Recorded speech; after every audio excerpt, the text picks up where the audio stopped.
Hey everybody, welcome to the channel. This is the Prepared Patriarch. I want to talk today about preparedness, as I mostly do. There are a considerable amount of new voices I hear discussing preparedness in a survival situation where survival is going to take some effort. Okay, we will not just be living and surviving normally day to day. It's going to be, something's going to happen. There's going to be a situation or a scenario in which we are going to have to actually put forth effort to survive that situation or scenario. I am hearing it talked about in public amongst, I'm in the customer service industry, so I do small talk with people. I hear it the chatter amongst friends and family. I've been asked about it by several people, not a lot, but a few people, ones that have maybe never mentioned it before that I recall, and it's a surprise, and in a positive way. I think it's great that people are discussing ways of learning, seeking out ways to survive, dare I say thrive. Well, we're not there. We're not at thrive yet. To survive any adverse situations that we might be in. I'm going to go ahead and say that I think the whole Gaza-Israel situation going on might have woken some people up to the harsh reality that the government does not care about you at all. At all. The government only wants to milk you, to control you. You're a zombie in a drone state. You're just a drone. You're a mindless drone, a peon. They're gonna milk you for your tax money, for your labor, your effort, whatever value they can suck from you. Every drop, and they're gonna keep you alive with bread and circus. They'll keep you compliant. They'll keep you alive with big pharma as they're sucking you dry and killing you slowly, keeping you compliant, keeping you brain dead. They're gonna be keeping you alive, pumping you up, or whatever, but killing you at the same time. It's very sick and twisted.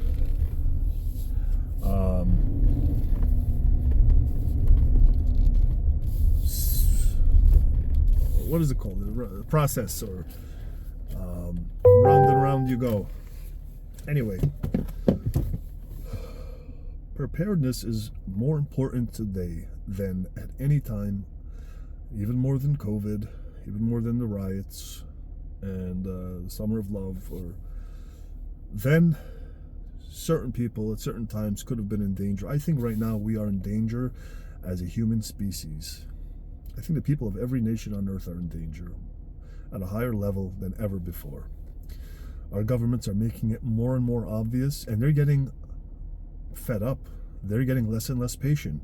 It seems like they don't even care to hide it anymore. They lie in our face and pretty much say, what are you going to do about it? They ask us, what are you going to do about it? What are we going to do about it? There's not much we can, in our current situation, do about it. There is not. Why? Because we are divided. They have done a very, very good job of dividing we the people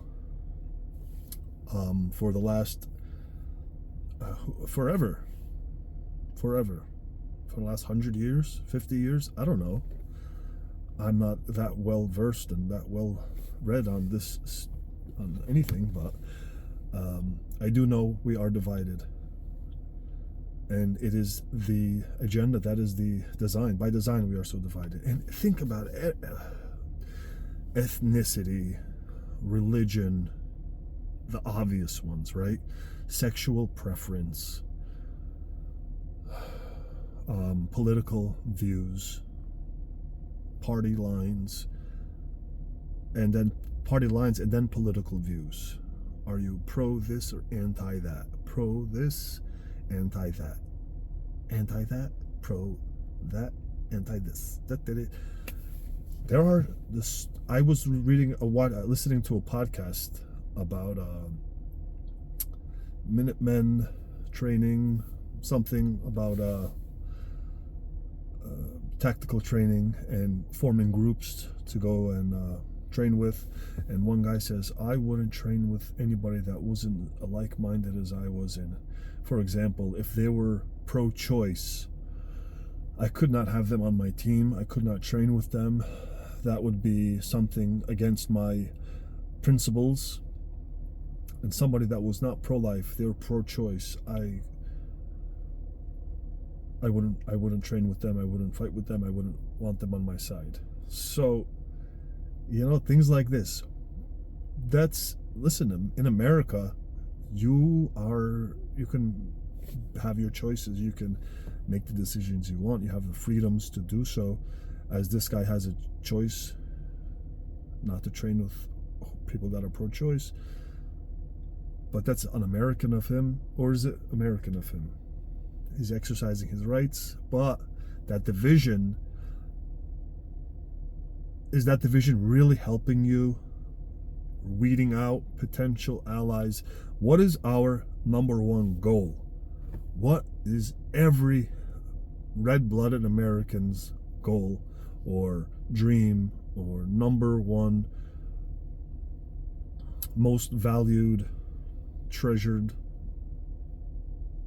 thing we want? Health, prosperity, freedom. We all want the same thing. Freedom. To be healthy and prosperous. And I'm going to just equate that. So health and prosperity equals left alone. Because left alone doesn't just mean no zoning laws. That means a wide spectrum of things, and nothing forced upon you. So left alone, freedom. The left wants that. The so-called progressives, the left, the conservatives, the right, they want that. Okay. The far right, the far left, the medium or center right.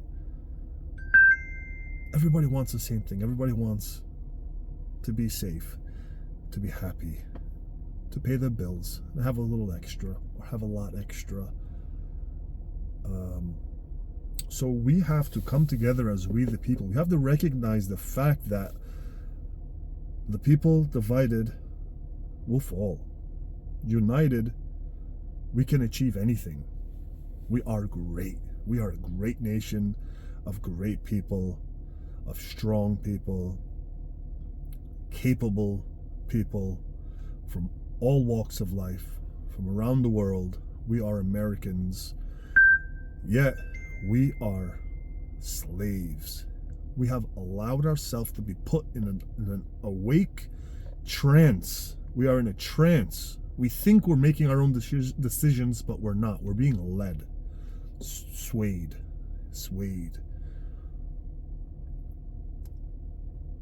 I'm not the one to wake you up.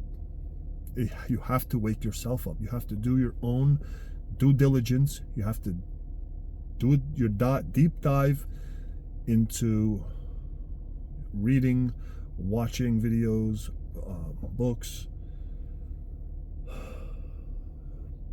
alternative media, a whole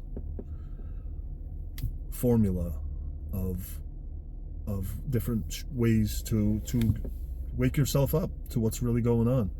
There are a lot of documentaries, there are a lot of pieces of literature, journalism written about what state we are in, what has become or what has been forced upon us. Certain acts of legislation, laws and rules and systems with hidden lines, hidden text in certain legislation. Our monetary system, let's just start with that. Start with our monetary system, guys. Go from there. And then the pharmaceuticals and the excuse me, I've been getting, with age is coming, I'm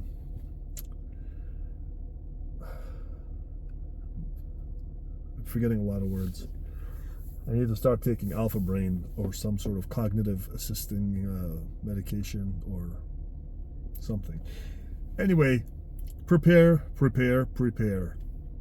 You need water, you need food, you need medical supplies, you need batteries, fuel, you need a generator, something that could run most of your house, okay? If you can have a generator that can run all of your house, even better. Solar would be best. Gas is okay if you can't get solar. If you can even get a few solar panels, the foldable ones that you can only take out in case of emergency, but you have the inverter and the chargers and the batteries and the sockets, you have everything all set up, and you can deploy it when necessary, you do know how, that's fine. If your solar system, generator system would only do your refrigeration, your HVAC, and some, I don't know, like a microwave, and that's, with that you can survive, that's fine. If you can do a whole house, better. Next, you're gonna need batteries for everything you use. So food, water, medical, fuel, power source for everything. Stock gasoline, propane. You're gonna need heaters, propane heaters. Well, that's what I have. You're gonna need arms. You're gonna need a gun. You're gonna need a pistol. You're gonna need a rifle. A shotgun would be great, but you can do without the shotgun. If you have a pistol and an AR-15, you're fine. Have extra magazines and extra bullets. Take a training class or two. You can, oh man, you can search the stuff and you can find the stuff out. Just search, what do I need to be prepared, or for preparedness, and there will be lots of videos on it. You just have to put in the time. Okay, stop watching your reality shows or binging TikTok shorts and watch long format preparedness videos on survival, how to get fit to survive. Join, even there's some stuff, most of it's on YouTube. If you want to get a little advanced, Patreon, there's a few good Patreons of preparedness channels that they share more in depth, but it's not necessary. Everything is on YouTube. Everything's on YouTube. You don't need to go anywhere past YouTube. I'm going to go ahead and post this now. I just finished working 12 hours and I have arrived after work. Where do you think I went? You gotta be fit also. You gotta be fit. You can't buy your way out of this. You gotta be strong, you gotta be tough, you gotta be mobile, capable, learn how to fight. Like fight. On the ground, standing, with guns, with knives, with bare feet, with just this. Okay, I'm gonna post this video now. While I go in there and work out, it'll be uploading. I pray you all come to the realization that we the people must unite. Start talking to people, start talking to your neighbors, become friendly. And I would go as far as even saying, start preparing others. Start preparing your family. Start preparing your neighborhood, your neighbors, the ones that you meet. And find a way to bring it up. Bring it up in the smallest way possibly at first. Hey, if the storm gets any worse, or if we have another blackout, how are you on water?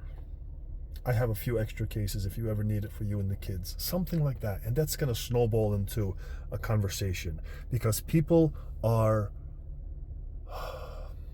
really, really, really wanting to talk about this, but nobody knows how to bring it up. Nobody wants to be the one to bring it up because it's so taboo. Did you know being prepared is taboo? Talking about preparedness, about survival is taboo now? You don't think that's by design? 50 years ago, being prepared was normal conversation. Canning food, gardening, being strong, tough, and healthy.